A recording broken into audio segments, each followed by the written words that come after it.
Hello my dear friends and masters, welcome back to our channel oneness vegetarianism. నా పేరు స్వప్నేశ్వరి.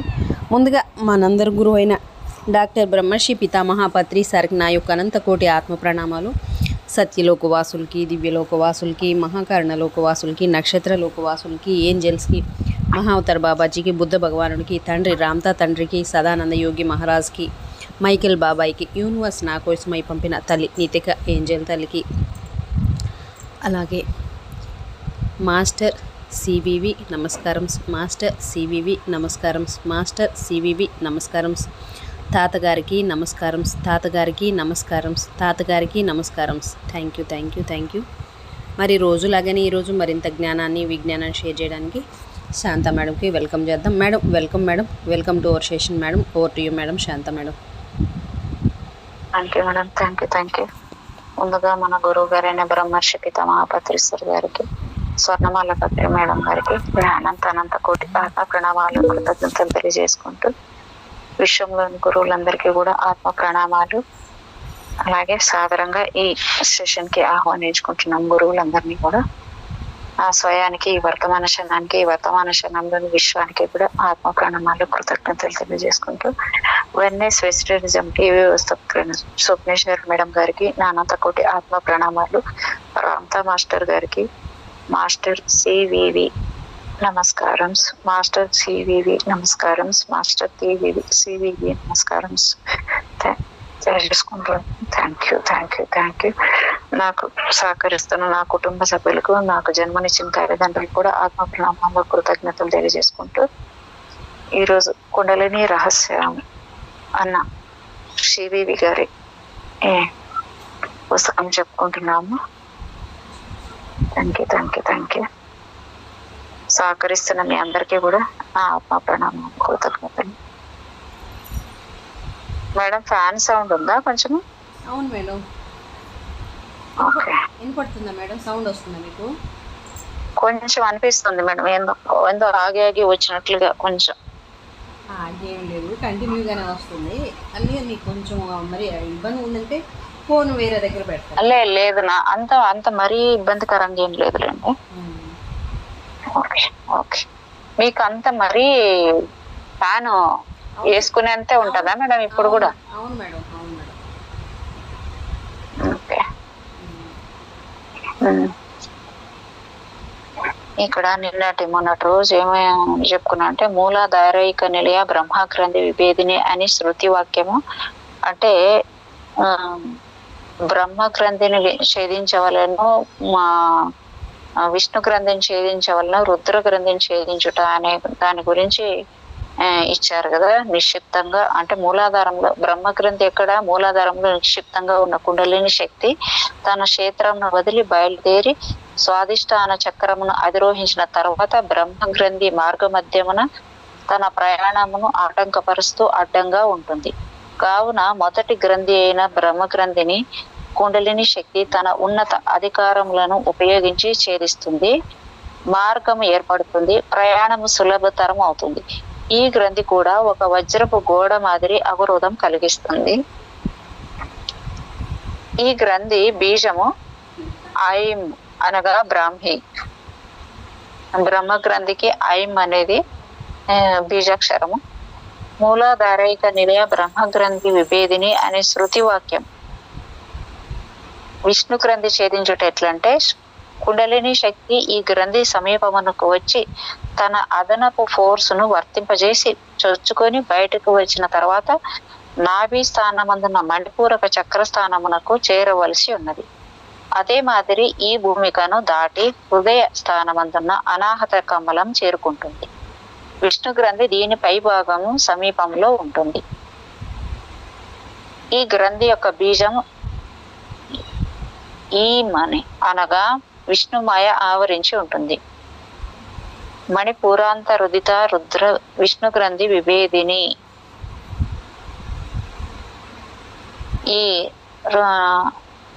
మణిపూరాంత రుదిత విష్ణు గ్రంథి విభేదిని అని ఇది అంటే శృతి చేర్చి చెప్తే ఇలాగుంటది అన్నమాట. ఈ మూడవది రుద్ర గ్రంథిని ఛేదించుట ఎట్లంటే, ఈ గ్రంథిని ఛేదించిన తర్వాత కుండలిని శక్తి ఊర్ధ్వముఖంగా ప్రయాణిస్తుంది. దానిని దాటిన తర్వాత కంఠమూలంలో ఉన్న విశుద్ధ చక్రాన్ని చేరుకుంటుంది. తర్వాత క్రమక్రమంగా దశల వారీగా బరువు మధ్య అందున్న ఆగ్నేయచక్ర భూమికను చేరుకుంటుంది. ఈ చక్రానికి కొద్దిగా పైన ఉన్నదే రుద్ర గ్రంథి. దీని బీజము ఓం అనగా రుద్రాని శక్తి.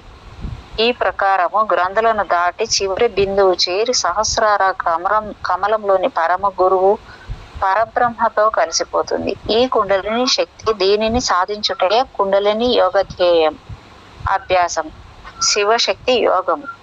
దీనికే శివశక్తుల సంయోగము అని పేరు. మోక్షము, రసరుద్ధి, ఆనందము దీనికే సుధారస సిద్ధి అని పేరు. పరాశక్తి, పరమ దేవతానుభూతి కలుగుతుంది. సమస్త నాడీ సమూహము దీనితో పునీతమైపోతాయి. ఈ క్రింది వాక్యం చదవండి. ఆజ్ఞా చక్రాంతరాలస్థ రుద్ర గ్రంథి విభేదిని అని. ఇటు సమాయోగం వలన అమృత స్రావము జరుగుతుంది. నాడీ మండలము అమృతమయం అవుతుంది. అమృతమే చందన ద్రవం. కుల మార్గ తత్పర ఇది చదవండి. చందన ద్రవ దిగ్ధాంగే చాంపేయ కుసుమ ప్రియ. ఈ అక్షరాలు ఈ క్రింది భూమికలకు సూచన. సా అంటే సాకిని మూలాధార చక్రము, హా అంటే హాకిని ఆజ్ఞా చక్రము, కా అంటే కాకిని స్వాదిష్టాన చక్రము, లా అంటే లాహిని మణిపూరక చక్రము, రా అంటే రాకిని అనాహత చక్రము, డా అంటే డాకిని విశుద్ధ చక్రం. సహకాల రడ తనతో పాటు జీవాత్మ ఉండేది ఎలాగా అని చూపిస్తున్నారు ఇక్కడ. ఈ ప్రకారం కుండలిని శక్తి మూలాధారం నుండి బయలుదేరి సుషుప్తి ద్వారా క్రమంగా చక్రాలను గ్రంథులను ఛేదించి సహస్రార బ్రహ్మ గ్రంథులకు చేరవలెను. తనతో పాటు జీవాత్మను కూడా తీసుకొని పోతుంది. ఈ క్రింది శృతి చదవండి. ప్రత్యత్వం జీవాత్మనం ప్రదీప కలికాకారం మూలాధార కుండలిన్య సహ సుషుమ్న వర్మన షట్చక్ర ఛేద క్రమేణ బ్రహ్మరంధ్రం నీత్వా. మంత్రం ఏంటంటే బా ఓం కుశలే గురుకుళ్ళాయే స్వాహ ఓం శుకానందనాథ ఋషి జగతి చంద కురుకుళ్ళాంచ దేవతాః. మూల మంత్రం ఏంటంటే సుధా పాత్రధారాం దేవీం చందన ద్రవ భూషితాం కుశలాం కోమలాకారం కురుకుళ్ళాం నమామ్యహం. కుండలిని యోగాభ్యాసం చేయవారికి, పై మంత్రం ఉపాసన చేయవారికి వేడి హరించుకుపోతుంది. మేడం చూడండి మేడం, ఇది వింటున్నారా మేడం? చెప్పండి మేడం. ఇది ఈ మంత్రం చేస్తే వేడి హరించుకుపోతుందంట. చూడండి. సుధా పాత్రధరాం దేవీం చందన ద్రవ భూషితాం కుశలాం కోమలాకారం కురుకుళ్ళాం సమామ్యహం. మేడం నాకు అది మాత్రమే నంబర్, ఏది పేజ్ నంబర్ గుర్తుపెట్టుకోండి మేడం. నాకు అది వరకు తీసి పెట్టండి madam. Okay madam. 178 page number madam. ఇది 178.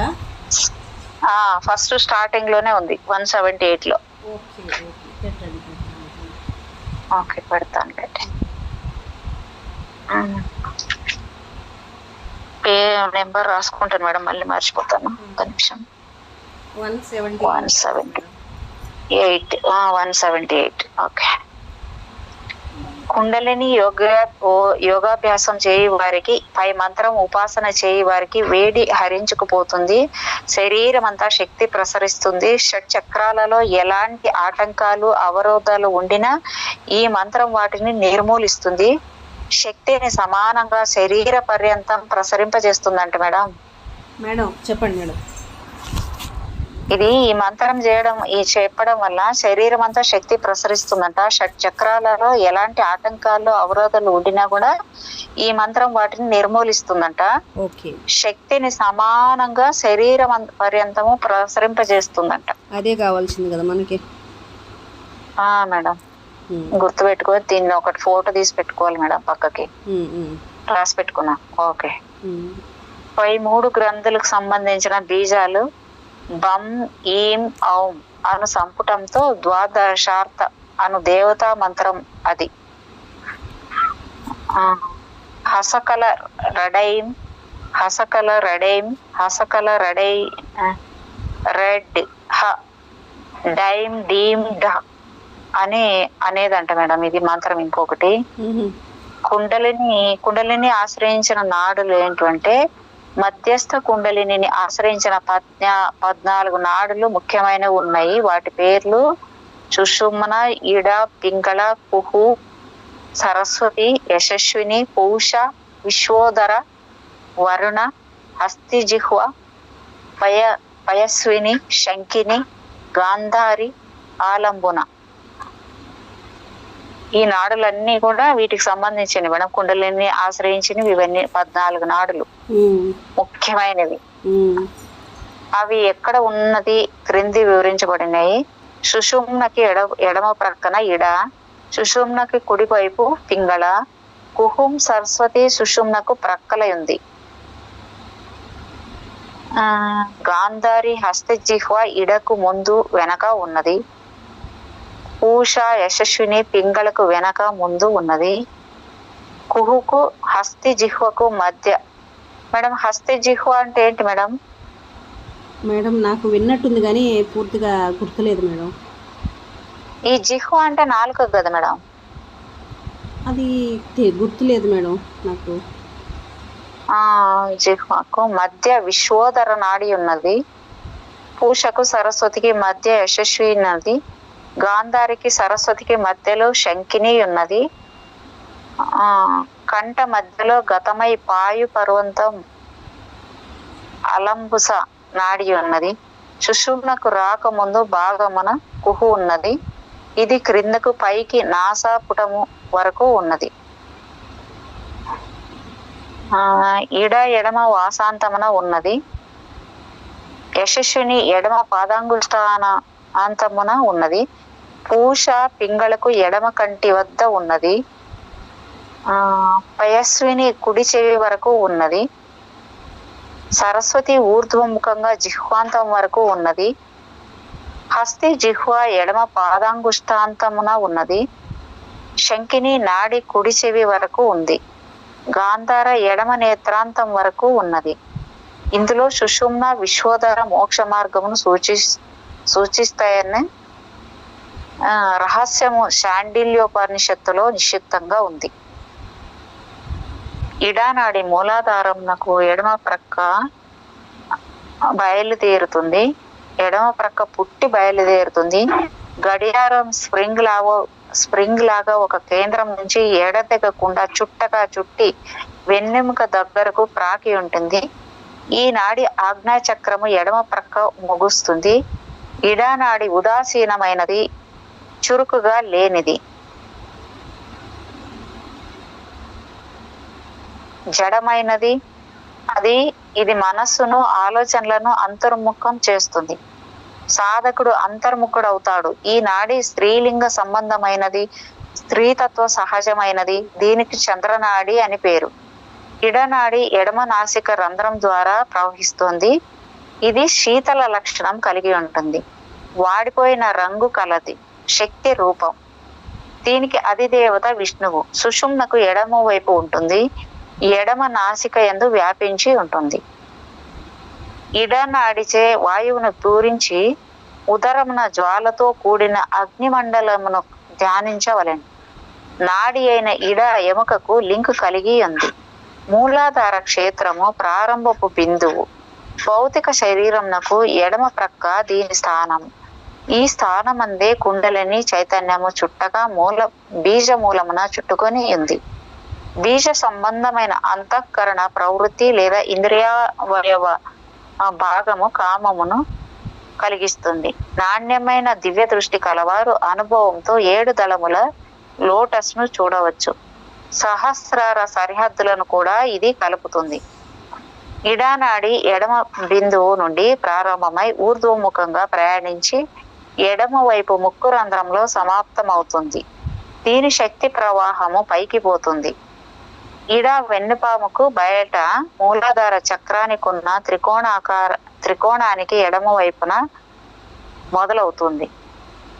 పింగళ నాడి లక్షణాలు: మూలాధారం దగ్గర కుడి ప్రక్కన పుట్టి ప్రారంభమై ఇడానాడికి వ్యతిరేక దిశగా ప్రయాణిస్తుంది. ఆజ్ఞాచక్రం కుడి ప్రక్క అంతమవుతుంది. ఇడ పింగళ ఈ రెండు నాడుల వ్యతిరేక శక్తులు శరీరంపై పనిచేస్తున్నాయి. పింగళ నాడి చురుకైనది, ఉత్తేజకరమైనది, బహిర్ముఖమైనది. సాధకుడు బహిర్ముఖుడు. పురుష నామాలు తరచూ ఉండే లింగానికి సంబంధించినది. పురుష జాతి లక్షణ సంబంధమైనది. పౌరుషం కలది, పులింగం. దీనికి సూర్యనాడి అని పేరు. పింగళ నాడి కుడి నాసికా రంధ్రం ద్వారా ప్రయాణిస్తుంది. ఇది వేడి లక్షణం, సహజత్వం కలిగి ఉంటుంది. పింగళ భుజించిన ఆహారంను జీర్ణింపజేయను. పింగళ రుద్ర రూపము జ్వాజ్వల్యమానమైనది. దీనికి బ్రహ్మ అధిదేవత. సుషుమ్న నాడికి కుడి ప్రక్కన ఉంటుంది. కుడి నాసిక యందు ఉంటుంది. పింగళచే రేచకము చేయవలెను. తిరిగి పింగళచే పూరించి కుంభకము చేసి రేచకము చేయవలెను. 3 సందుల యందు వాటి మధ్యల యందు 6 మార్లు ఆచరించిన నాడీ శుద్ధి ప్రక్రియ జరుగును. అంటే ఇది 3 సందుల యందు మధ్యల యందు 6 మార్లు ఆచరించిన నాడీ శుద్ధి ప్రక్రియ జరుగును. శరీరము తేలిక ఎగును, కాంతి ఏర్పడును, అగ్ని వృద్ధి జరుగును. ఈ నాడి వెన్నుపాముకు క్రింద మూలాధార చక్ర త్రికోణానికి కుడి ప్రక్కన ప్రారంభము అవుతుంది. త్రికోణానికి కుడి వైపున ప్రారంభమై పైకి పయనించి కుడి ముక్కు రంధ్రములో సమాప్తం అవుతుంది. ఇడ మాదిరిగా పింగళ శక్తి ప్రవాహం పైకి ప్రసారం అవుతుంది. దశవిధ నాడుల వివరములు. ఇడానాడి అంటే చంద్రనాడి ముక్కునకు ఎడమ భాగమున ఉండును. పింగళ నాడి సూర్యనాడి ముక్కునకు కుడి భాగమున ఉండును. సుషుమ్న నాడి అగ్నినాడి ముక్కు మధ్య ఉండును. గాంధారి నాడి కుడి నేత్రమునందుండును. అస్థిని నాడి నాలుక ఎందుండును, ఎడమ నేత్రమందుండును. పూష నాడి కుడి చెవి అందుండును. యశస్విని నాడి ఎడమ చెవి ఎందుండును. ఆలంబుస శిష్ణ ఎందుండును.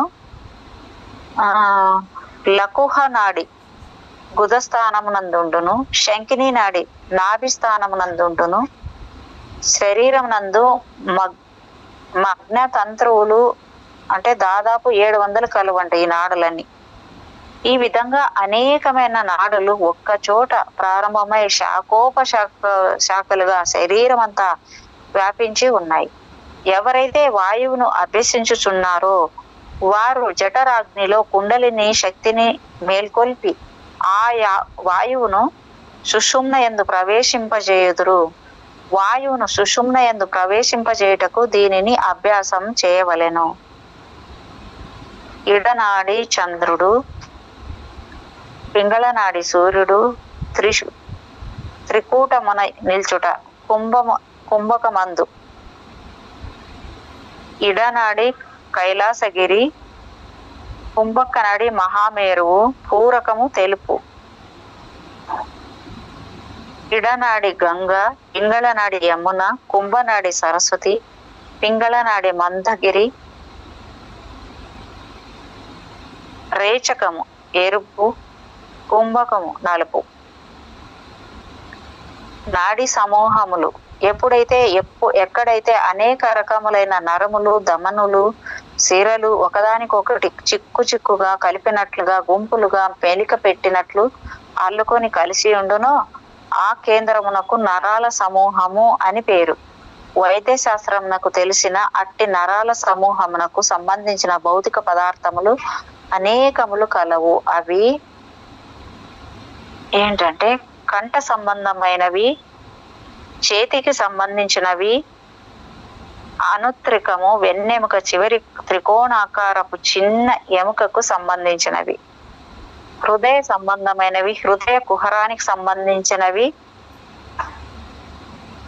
శ్వాసకోశాలకు ఊపిరితిత్తులకు సంబంధించినవి, గుండె నుండి ఊపిరితిత్తులకు రక్తం తీసుకొని పోయే ముఖ్య ధమనులు, శుద్ధ రక్త నాళాలు, నాలుకకు జిహ్వకు సంబంధించినవి, సప్తపద కంఠ బిలంలకు సంబంధించినవి. ఈ విధంగా నరములు, సమూహ కేంద్రాలు లేదా ప్రాణాధార శక్తి కేంద్రాలు అనేకములు సూక్ష్మ నాడులలో కేంద్రీకరింపబడి ఉంటాయి. వీటికి పదుములు లేదా చక్రములు అని పేరు. సుషుమ్న నాడిలోని రహస్య నాడులు ఏంటంటే, సుషుమ్న నాడిలో మరికొన్ని కంటికి కనపడిన నాడులు సూక్ష్మమై ప్రకాశిస్తూ కావలసిన శక్తిని ప్రసాదిస్తూ మానవుడు ప్రాణంతో ఉన్నంత వరకు శరీరంలో ఉంటాయి. కానీ సుషుమ్నలో ఉన్న సూక్ష్మ నాడులు మరణించిన తక్షణం అదృశ్యమైపోతాయి. అవి 1 వజ్రనాడి, 2 చిత్రనాడి, 3 బ్రహ్మనాడి. ఈ 3 సుషుమ్నలో ఉంటాయి. సుషుమ్నలో వజ్రనాడి ఉంటుంది, వజ్రనాడిలో చిత్రనాడి ఉంటుంది, చిత్రనాడిలో బ్రహ్మనాడి ఉంటుంది. ఈ నాడులు షట్చక్రాలకు ప్రేరణ తరంగాలను కలిగిస్తూ ఉంటాయి. ఎడమ వైపున ప్రారంభమైన కుడి వైపున ప్రారంభమైన పింగళ నాడులు సుషుమ్నలో కలుస్తాయి. కుడి ఎడమ ముక్కు రంధ్రాలలో ప్రవేశించే ముందు 5 కేంద్రాలలో సుషుమ్నతో కలుస్తాయి. సుషుమ్న లోపల ఆజ్ఞా చక్రం ఉన్నది. 6 చక్రాల పైభాగమే సుషుమ్న అంతమయ్యే చోటు. అనగా కపాలంలో సహస్రదళ చక్రము లేదా సహస్రార చక్రము, పింగళ, సుషుమ్న ప్రాణవాహిక నాడులు. వీటి పుట్టుక ఆరంభము మూలాధార చక్రములో ఉన్నాయి. వజ్రనాడి. సుషుమ్న నాడి లోపల వజ్రాను పేరు గల ఒక ప్రత్యేక నాడి కలదు. ఇది రాజస గుణాలను ఎక్కువ కలిగి ఉంటుంది.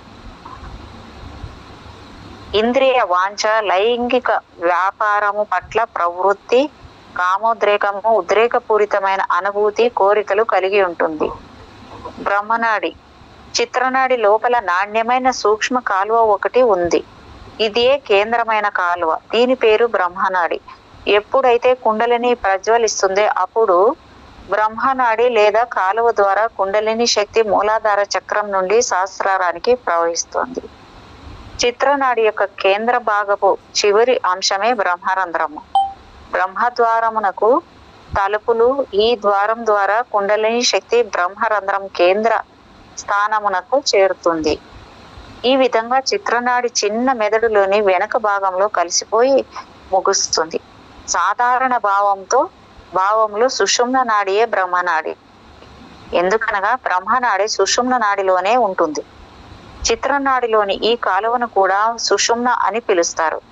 ఎందుకనగా ఈ కాలువ సుషుమ్నలోనే ఉంటుంది. వెన్నుపాముకు ఎడమ కుడి ప్రక్కల పింగళ నాడులుంటాయి. చిత్రనాడి చాలా శ్రేష్టమైనది. ఉన్నత స్థానం ఆక్రమించుకొని ఉంది. యోగ సాధకులకు కేంద్రమై 5 రంగులతో ప్రకాశవంతమై దగదగలాడుతుంది. ఇది శరీరానికి ప్రాణపరమైనది. చిత్రనాడి. సుషుమ్నలో ఉన్న మరో నాడి పేరు చిత్రనాడి. సాత్విక లక్షణములు, గుణములు సహజంగా కలిగి ఉంటుంది. పాలిపోయిన రంగు కలిగి ఉంటుంది. శబ్ద బ్రహ్మ యొక్క 3 అంశముల రూపము. అవి బ్రహ్మ, సూర్యుడు, చంద్రుడు. వీటి దేవుళ్ళు: శివుడు సుషుమ్నకు దేవుడు, హరి ఇడకు దేవుడు, బ్రహ్మ పింగళకు దేవుడు,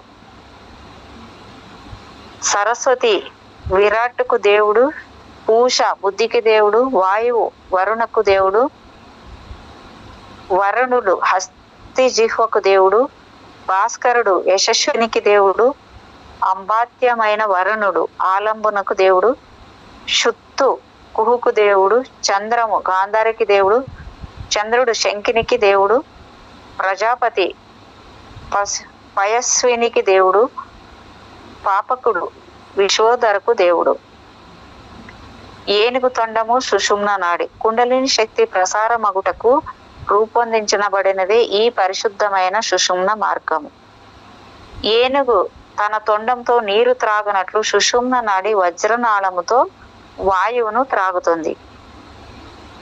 వజ్రదండము నుండి 21 మణులు పుట్టెను. ఇవన్నీ సుషుమ్న యందు దారమున గుచ్చబడిన మణుల వలె ఉంటాయి. ఈ పవిత్ర నాడి విశ్వరూపిణి. ఇది మోక్ష మార్గమును ప్రతిష్ఠితమైనది. ఇందులో వాయువును పూరించగా కుంభితమైన వాయువు సాధకుని శరీరం నుండి బయటకు పోదు. వాయువు పశ్చిమ మార్గము కలదై అన్ని అవయవములందు ప్రవేశిస్తుంది. రేచితమైన వాయువు క్షీణించును, పూరితమైన వాయువు పెరుగును. మనస్సు ఎక్కడ పుట్టుచున్నదో అక్కడే సాధకుడు యోగాభ్యాసమునచ్చే లీనము కావలేను. నీటిలోని జలగ స్వయముగా బలంగా రక్తమును లాగినట్లు అభ్యాసముచే సాధకుడు ధాతువులను ఆకర్షించవలెను. అనేక నాదములు బయలుదేరును. చంద్రమండలము అంటే నాడి స్రవించును. హంస అను ఈ మంత్రమును జపించవలెను. గురువు వాక్యం వలన సుషుమ్న యందు జపము విపరీతంగా పనిచేయును. విద్యుత్ కోట మోక్ష ప్రాప్తికి సూక్ష్మ మార్గమునే ఉపయోగించవలెను. ఇదే సుషుమ్న నాడి. ఈ నాడి మూలాధారం నుండి ప్రారంభమై సహస్రార బ్రహ్మరంధ్రం వరకు సూర్య తేజస్సు వలె ప్రకాశిస్తుంది. దీని మధ్య భాగము విద్యుత్ కోట సమానమైన తామర తూడు దారం వలె అత్యంత సూక్ష్మమైనది నిక్షిప్తమై ఉంది. ఇది పరాశక్తిని ప్రకాశింపజేస్తుంది. ఆత్మ ప్రకాశం యొక్క దర్శనము కలుగుతుంది. కర్ణ రంధ్రములను మూసి గమనించినచో పుత్మార శబ్దము వినబడుతుంది. అప్పుడే నేత్ర మధ్యమునందు నీల జ్యోతిని దర్శించవచ్చు.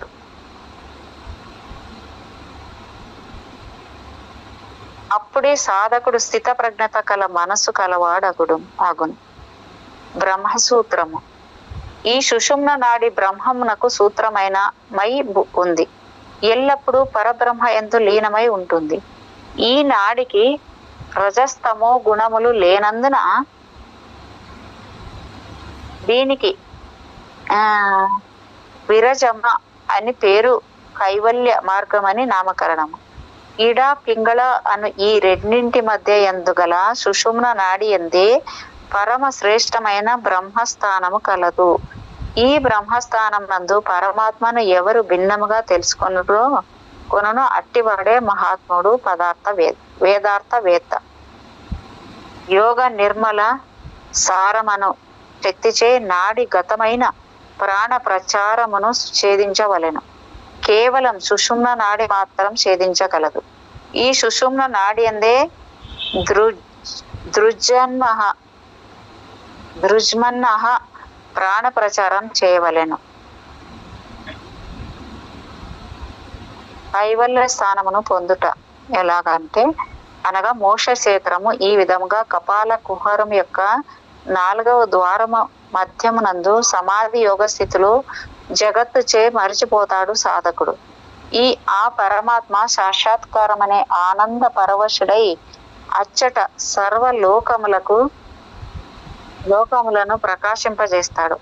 గురు మధ్య స్థానమునందు నిలిచి బ్రహ్మగ్రంథ స్థానమునందు స్వశక్తితో లక్ష్యమును నిలిపి తన స్వస్వరూపమును తాను తెలుసుకొనను.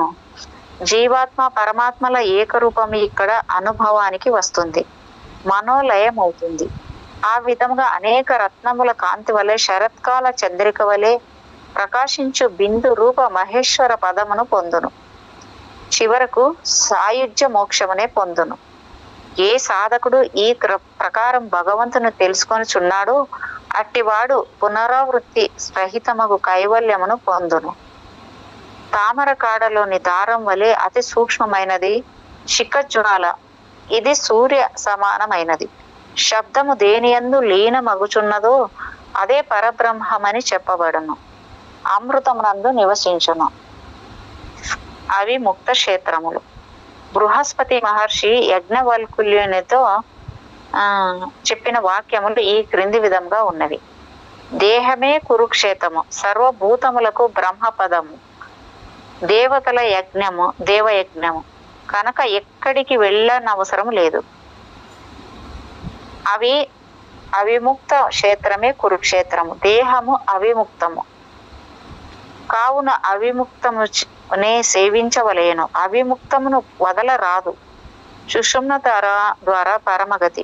సుషుమ్న యందు ఎప్పుడు ఎవని యొక్క మనోవేగము కొలవబడునో, సుషుమ్న యందు యోగి ఎప్పుడు ఒక క్షణమైనను అర క్షణమైనను నిలుచునో, సుషుమ్న యందు యోగి ఎల్లప్పుడూ ఉన్న ఉష్ణ జలముల వలె బాగుగా కలిసిన వాడగునో, సుషుమ్న యందు యోగి ఎల్లప్పుడూ పాలు నీరు వలె కలిసిపోవునో, అప్పుడు హృదయ గ్రంథి పగులుతుంది. అప్పుడు సర్వ సంశయములు అంతరించిపోతాయి. అది పరమాకాశమును క్షీణించదు. అట్టి స్థితిలో సాధకుడు పరమగతిని పొందును. కావున సుషుప్తియే గొప్ప తీర్థము, గొప్ప జపము, గొప్ప ధ్యానము, గొప్ప పరమగతి, గొప్ప సాధన. ఈ విధంగా బ్రహ్మరంధ్రము, మహాస్థానములు, చిచ్చక్తి, శివ పరాదేవి మధ్యమున ఉండును. మాయాశక్తి లలాటాగ్ర భాగమున వ్యోమభుజమున ఉంటుంది. నాదరూప శక్తి లలాటము యొక్క అపరాంశమునందుండును. బిందు మధ్యమున జీవాత్మ సూక్ష్మ రూపమున ఉండును. యోగవేత్త స్థితి. సుషుమ్న నాడియందు హంస ఎప్పుడు క్రిందికి పైకి వెళ్ళుచుండునో, సుషుమ్న నాడియందు ప్రాణము ఎప్పుడు యోని లోపలికి త్రిప్పునో, సుషుమ్న నాడియందు ఎప్పుడు ప్రాణమును బుద్ధిమంతునకు స్థిరమగునో, సుషుమ్న నాడియందు ఎప్పుడు సూర్యచంద్రులు లయము పొందుదరో, అప్పుడు సర్వ స్వభావమును ఎవడు తెలుసుకునో అతడే యోగవేత్త. ఇక్కడ యోగ సిద్ధి అంట. కంఠమునకు పైభాగమున ఎవరు కుండలిని శక్తిని చేర్చుదురో ఆ యోగులే యోగ సిద్ధికి పాత్రులగుదురు. ప్రణవ రూప మహానాదము ఎక్కడ పుడుతుంది? సుషుమ్న నాడి నుండియే ప్రణవ రూప మహానాదము స్వరూపము లేనిదై పుడుతుంది. దాని నుండి అంతర్నాదం కూడా పుట్టును. మధ్యమధ్యన దీని వలననే శంఖానాదులలో ఈ ప్రణవనాదము క్రమక్రమముగా వ్యోమరంధ్రమగు సహస్రారము చేరుతుంది. ఈ విధంగా షడ్స్వర మగు మయూర పూజితము వంటి ధ్వనిచే ధారణ యందు నిలిచిపోతుంది. సుషుమ్న అంతర్గత విశ్లేషణ. అన్ని చక్రములలో కుండలిని నిర్వహించు కర్తవ్యములను గురించి తెలుసుకొనవలెను. జన్మకాలం నుండి శరీరంలో జరుగు కార్యక్రమములను గురించి తెలుసుకొననితే కుండలిని శక్తి ప్రజ్వలనము అవగాహనకు రాదు. 7 చక్రముల భూమికలలో నరములు ఏ విధంగా ఏర్పడినవో తెలుసుకొనవలెను. భౌతిక శరీర రూప నిర్మాణ కాలమందు ఇడ, పింగళ, సుషుమ్న అను 3 నాడులు కీలకమైనవి. మూలాధారం నుండి బీజ భాగము, బీజ స్థితి నుండి ఈ 3 నాడులు పైకి విస్తరించినవి అనగా మూలాధారం నుండి మహాపర నిర్వాణిక నందలి సహస్రారం వరకు విస్తరించి స్థిరపడి ఉన్నవి. ఈ విధముగా ఈ నాడులు 7 చక్రములను కలుపుతూ మూలాధారం నుండి మహాపర నిర్వాణిక భూమి వరకు విస్తరించి ఉన్నది. మానవ శరీర రూప నిర్మాణ కాలమందే భౌతికములో బంకలాంటి పదార్థము ఏర్పాటు చేయబడి ఉంది. ఈ పదార్థం తర్వాత పరిశుద్ధం చేయడం జరిగింది. గట్టి పడింది. సున్నితమైన పెలుసైన రీతిగా అది గట్టిగా రూపొందింది. సుషుమ్న నాడి లోపలి భాగమున పసుపు పచ్చని రంగు గల ద్రవ పదార్థము ఒకటి తయారైంది. ఈ పదార్థము నరములకు కీలకమైన రీతిలో మద్దతుగా పట్టు కలిగించు రీతిగా వాలిపోకుండా ఆధారముగా పనిచేస్తుంది. తర్వాత ఎముకలు తయారైనవి. ఈ ఎముకలు ఊపిరితిత్తుల నుండి ముందుకు త్రోసుకొని వచ్చినట్టు నరములు రూపొందినవి. పరనిర్వాణిక లెవెల్ వరకు ఎముకల నిర్మాణము మెంటల్ భూమిక నుండి నిర్మించడమైనది. ఈ ఎముకలకు ప్రతి పక్క 94 నరములు ఉద్భవించాయి. మొత్తము కలిసి 188. ఈ ఎముకలు వంగినట్లు గల రూపమును రూపొందించబడినవి. ఒకదానిపై ఒకటి ఎందున్నట్లు ప్రతి పక్క 56 ఎముకలు ఉన్నాయి. మొత్తం కలిసి 112 ఎముకల సమూహము. ఈ రూప నిర్మాణం ఏ విధంగా ఉన్నదనగా ఒక వృక్షం యొక్క కాండంపై గల కణుపు కణుపు మాదిరిగా ఉన్నది. ఈ నిర్మాణము పరనిర్వాణిక్ భూమిక వరకు విస్తరించి సుషుమ్న నాడిని రక్షించినట్లు ఒక పొరలాగా ఉంటుంది. ఇడ, పింగళ, సుషుమ్న నాడులు కుండలిని అడుగు భాగము నుండి వృక్షము వ్రేళ్ల మాదిరి ప్రారంభం అవుతాయి. అక్కడ నుండి ఒక ఎముక ప్రారంభమై విస్తరించి కుండలిని పైన ఒక కణపు మాదిరి పరనిర్వాణికి వరకు ప్రయాణిస్తుంది. పొత్తి కడుపు ముందు భాగము నుండి మణిపూరక చక్రం వరకు ఎముకలు తయారు కాలేదు. ఆ ప్రాంతం కేవలం నాడులు మాత్రం విస్తరించి ఉన్నాయి, కానీ ఎముకలు లేవు. ఇడ, పింగళ అను 2 ప్రధాన నాడుల నుండి తదితర అనేక నాడులు పెరిగి విస్తరించి పొత్తి కడుపు భాగం పర్యంతం ముడుల రూపములో గట్టిగా అల్లుకొని ఉంటాయి. పొత్తి కడుపు గోడల వరకు విస్తరించి మెత్తటి రబ్బరు గొట్టం వంటి మడతతో కప్పినట్లుంటుంది. ఇది ఎట్లుండనగా పై లెవెల్లో సహస్రార దళముల వలె తయారై ఉంటాయి. క్రింది భాగంలో తయారైన నరములు మూలాధార సహస్రారంగా పరిగణించవలెను. మూలాధార నిర్మాణంలో తయారై లభించు భౌతిక పదార్థములను ఇది ప్రోగు చేసి ఆ పదార్థములతో అది చేయవలసిన కార్యములను నిర్వహిస్తుంది. కానీ మూలాధార సహస్రారములలో అన్ని దళములు తయారగుటకు వీలు లేదు. అయినప్పటికీ తీవ్రమైన సాధనతో అనుభవం గల సాధకులు కొన్ని దళములను మాత్రమే పెంపొందించగలరు. ఆయనను వాటిలో 100కి ఒక దళం మాత్రమే పెరుగుటకు, స్థిరంగా ఉండుటకు అవకాశం కలదు. శరీర సృష్టి నిర్మాణ విధానం ప్రకారము ప్రతి భూమికకు ప్రత్యేక బాధ్యతను కేటాయించినప్పటికీ సహస్రారమునకు ఎలాంటి పనిని అప్పగించలేదు. ఆస్ట్రల్ భాగమునకు 90,000 కోట్ల 70 లక్షలు మరియు 56 నరములు ప్రతి ప్రక్క ఏర్పరచబడినవి. 90,000 కోట్లు 70 లక్షలు అబ్బావా. అక్కడ నుండి 200 కోట్లు మరియు 303 నరములు కలిసి తయారై ముందు భాగము నుండి వెనుక వరకు విస్తరింపబడి ఉన్నది. ప్రక్క ఎముకలకు, పిరుతులకు నడుమ శరీరమందలి ఒక భాగము ఈ ప్రాంతమునకు ముందు భాగమున స్త్రీ పురుషుల సంతానోత్పాదన సంబంధమైన అంగము లేదా అవయవములు తయారవుతాయి. భౌతికము నుండి నరముల వ్యవస్థ నుండి ఓజస్సు తయారవుతుంది. ఒక వ్యక్తి జీవిత పరిపక్వ దశకు లేదా సంపూర్ణమైన సహజ వికాసం పొందిన 2 సంవత్సరాల తర్వాత ఈ భాగ నిర్మాణం జరుగుతుంది. ఈ భాగమందు 10 లక్షల నరములు ఉన్నాయి. ఇందులో ప్రధానమైన నాడులైన ఇడ, పింగళ, సుషుమ్న కూడా ఈ సంఖ్యతో కలిసిపోతుంది. ఇందులోని కొన్ని నాడులు పెరిగి దృఢమై బలవర్ధకంగా తయారైన తర్వాత ఫోర్సుల ప్రభావం వలన ఇంకా పెరుగుదల ప్రక్రియ విధానంలో అవి ఘనీభవిస్తాయి. సమాన నిష్పత్తిలో పెరుగుదలకు అక్కడ తగిన ఖాళీ స్థలము లేని కారణంగా నరములపై ఒత్తిడి వలన అదమబడతాయి. లోపల నరములన్నీ ఒకదానికొకటి పెనవేసుకొని చిక్కులలో పడిపోతాయి. కదలకుండునట్లు స్థితి ఏర్పడుతుంది. ఈ విధమైన నిర్మాణ ప్రక్రియ శరీరమునకు ఎక్కువ బలమును చేకూరుస్తుంది.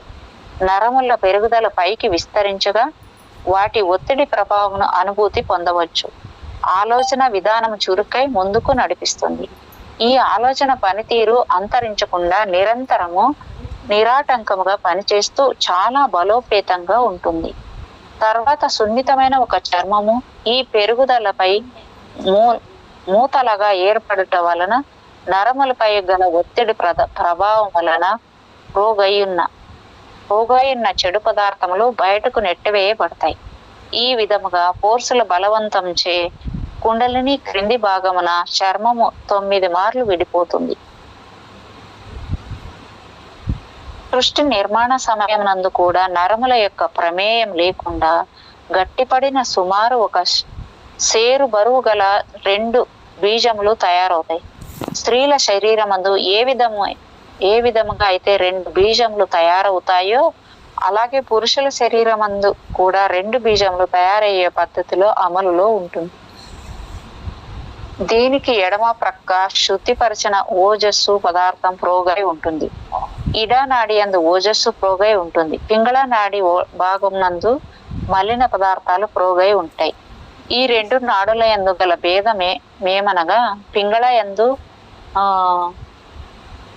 1/4 షేరు చెడు పదార్థములు ప్రోగై ఉండగా ఇడనాడి యందు శుద్ధమైన 1 తులము ఓజస్సు ప్రోగై ఉంటుంది. సుషుమ్న ప్రక్రియలు. సుషుమ్న నాడి రంధ్రం మార్గము ఎప్పుడైతే ఈ పదార్థములు కుండలిని వైపు వెళ్ళుచుండనో అప్పుడు చెడు మరియు మంచి పదార్థములు తమంతకు తాము వేరు కాబడి విడిపోయి కుండలిని ప్రాంతమునకు చేరుతాయి. పూర్తి ప్రక్రియతో ఫోర్సులు తీవ్రతతో పనిచేసిన కల్మష పదార్థములు సంపూర్ణముగా బహిష్కరించబడతాయి. ఫోర్సులు ఆ బలహీనంగా పనిచేసినట్లయితే చెడు పదార్థములు కేవలం సగం మాత్రమే బయటకు నెట్టివేయబడతాయి. సాధకుడు తన సంకల్ప శక్తిని ఫోర్సులను వృద్ధిపరిచిన ఎడల మలిన పదార్థములు పూర్తిగా బయటకు వెళ్ళిపోతాయి. వారి వారి శరీర తత్వములను బట్టి కొన్ని సందర్భంలో నరములు అధికముగా గట్టిగా బలపడి ఉండి చర్మంలో చిక్కుకొని పోయి ఉండినప్పుడు స్త్రీ పురుషుల లైంగిక సమయమున సంభోగం క్రియా రూపమున జరుగుటకు ఆ నరములు తెరుచుకొనక ఆటంకపరుస్తాయి. స్త్రీలు ఈ పరిస్థితిని 3 రోజుల పాటు ఎదుర్కొనవలసి ఉంటుంది. మరికొందరిలో ఈ బాధ సుమారు 10 రోజుల పాటు ఉంటుంది. కానీ చర్మం తనంతట తానుగా స్వచ్ఛంగా విడిపోయి తెరవబడితే క్రమబద్ధమైన లైంగిక సంభోగం ఇరువురికి సుఖంగా ఉంటుంది. ఈ ప్రక్రియ విధానము అంతయు సుషుమ్న నాడి యొక్క పనితీరు. ఈ విధముగా నరములు గట్టిపడుగా వాటి యొక్క బలము పెరుగుగా నరములలోని లోపములను కొరత పడిన భాగాలను ఆలోచన సంబంధమైన ఫోర్సులు ఆ కొరతలను లోపములను సర్దుబాటు చేసి ప్రామాణీకరించి సముచితమైన రీతిలో పని చేయనట్లు ఏర్పాటు చేస్తాయి. అట్టి పదార్థములు కావలసినంత ప్రమాణంలో ప్రోగైన తర్వాత వాటికి తగినట్లు ఆలోచనల సంబంధమైన ఫోర్సులు మెదడు నందు వృద్ధి అవుతాయి. కుండలిని భాగంలో ఈ పదార్థములు ఎక్కువగా పురోగైన సమయమున లైంగిక సంబంధమైన సంభోగ సహిత ఆలోచనలు పుట్టుతాయి. ఈ విధమైన ప్రేరణ మెదడులో ఉద్భవించిన తర్వాత వాటిని చాలా కాలం అణచుట ఆపివేట చేయరాదు, చేయుటకు వీలు కాదు. అట్టి ప్రేరణలను అణిచివేసిన ఎడల దాని పర్యవసానముగా భౌతిక శరీరం బలహీనమవుతుంది. ఓజస్సు సంచిలో ఏం చేస్తే బలహీనం అవుతుంది మేడం భౌతిక శరీరం? అంటే ఇప్పుడు కుండలిని భాగంలో ఇవి కొన్ని లైంగికంగా ప్రేరేపించేటివి కొన్ని జరుగుతాయంట మేడం సంభోగ టైంలో. ఆ టైంలో ఆ ప్రేరణలు కలిగినప్పుడు దానిని బలవంతంగా ఉద్భవించిన తర్వాత చాలా కాలం వాటిని అణచివేయడము ఆపివేయడం చేయకూడదంట. చేస్తే అప్పుడు వాటి ప్రేరణలు అణచివేసిన దాని పర్యవసానంగా భౌతిక శరీరం బలహీనం అవుతాదంట.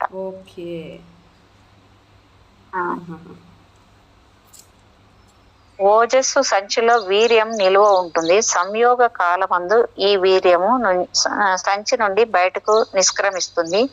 కుండలిని భాగ స్థలమునకు మరియు ఓజస్సు సంచి ముఖద్వారం మధ్య 3050 నరాలు ఉంటాయి. ఈ విధంగా సృష్టి విధి విధానం ప్రకారం జరుగు ఈ ప్రక్రియ సృష్టి నిర్మాణ సంబంధం ఫోర్సులు నిర్వహిస్తాయి. ఈ పదార్థములు శుద్ధి జరుగు పని విధానంలో కుండలిని ఏమాత్రం పాత్ర వహించదు.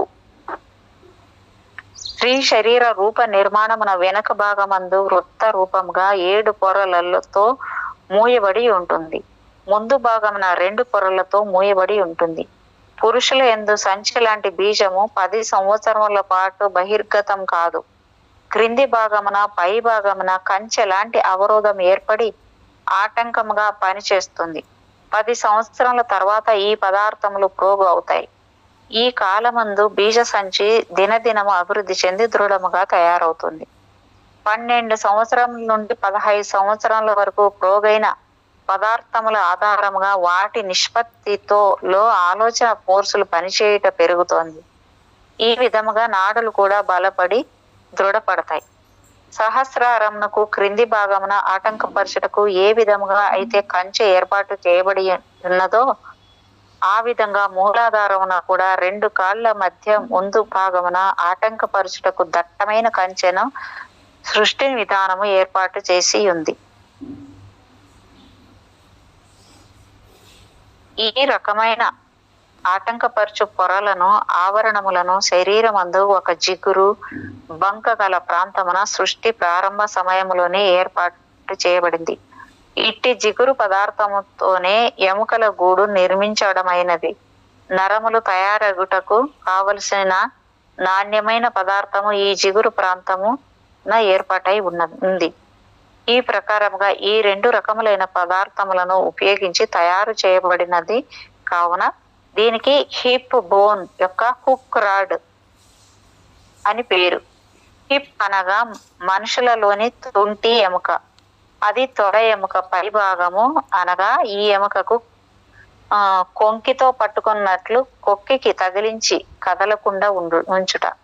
కొక్కెం అంటే కొంకి లాగా ఉంటుంది. ఇదే మాదిరి పురోగైన పదార్థములను పైకి తీసుకొని పోవడం జరుగుతుంది. భౌతిక భాగం సహస్రారం వరకు నిర్మాణమై ఉంది. ఈ విధముగా అదే పదార్థమును కుండలిని నుండి క్రింది భాగమునకు తీసుకొని రాబడుతుంది. కాళ్లలో నరాల భాగాలు ఏవంటే నరాల భాగం పైకి తెలిపిన ఆటంకపరచు కంచె భాగం నుండి మోకాలు జానపు వరకు సగ భాగంలో 300 కోట్లు 6 లక్షల మరియు 65,000 నరములు ఏర్పాటు కాబడి ఉన్నవి. మిగిలిన సగ భాగమందు 1000 కోట్లు 9,000 మరియు 704 నరములు గలవు. ఇవి ఇడ పింగళ నాడు భాగమందు ఏర్పాటు చేయబడినవి. ఇన్ని కోట్ల నరాలు ఇవి ఎట్లుంటాయి మేడం అసలు? ఏమనుకుంటున్నారు మేడం? 3 బాడీ అంటే చూడండి. అదే కదా. చెప్పండి మేడం, ఎత్తండి, చెయ్యి పెట్టండి, కొట్టండి. శాంతం మేడం జై కొట్టండి.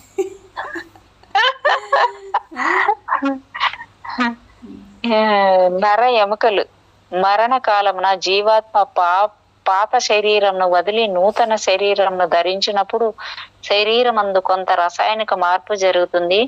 ప్రారంభమున నిర్మితమైన ఎముకల తయారీ ఏర్పాటు ఒక నిర్ణీత పద్ధతిలో మరియు శాఖలలో ఉన్న ఏర్పాటులో కొంత మార్పు స్వరూప నిర్మాణంలో ఉంటుంది. ఈ విధంగా తయారైన శరీర జ్ఞానం చాలా రహస్యమైనది. సృష్టి విధానము, దేవ రహస్యము, ఇంతవరకు ఇట్టి విజ్ఞానము మనకు ఏ శాస్త్రం ద్వారా లభించలేదు. కేవలం కుండలిని యోగి అయిన మాస్టర్ సివివి ద్వారా వెల్లడైనది. ఇట్టి సృష్టి రహస్య వాస్తవ శరీర నిర్మాణ రూపము, ఎముకలు, నరములు ఏర్పాటు జ్ఞానమును వైద్య శాస్త్రజ్ఞులు మరణానంతరమును శవ పరీక్ష చేయగా వెలువడిన వైద్య విజ్ఞానంతో పోల్చరాదు. యోగ శాస్త్ర పరంగా వెల్లడైన విషయంలో సైన్స్ తో పోలిస్తే తికమకలకు గందరగోళమునకు గురి కావలసి వస్తుంది. ద్వంద్వ జ్ఞానములతో మిడిమిడి జ్ఞానంతో పాఠకులు చిందరవందర అవుతారు. రాజజ్ఞానం, యోగ జ్ఞానము మరియు సైన్స్ జ్ఞానము 2 వేర్వేరు. ఈ రెండింటికి పొత్తు కుదరదు. ఉదాహరణకు యోగ జ్ఞానమందు గల ఇడ, పింగళ, సుషుమ్న, కుండలిని ఫోర్సులు, ఒత్తిడి, వేడి తదితర విషయములు వైద్య పుస్తకము నందు రచింపబడలేదు. నరముల సంఖ్య ఎంతో వైద్య విజ్ఞానానికి తెలియదు.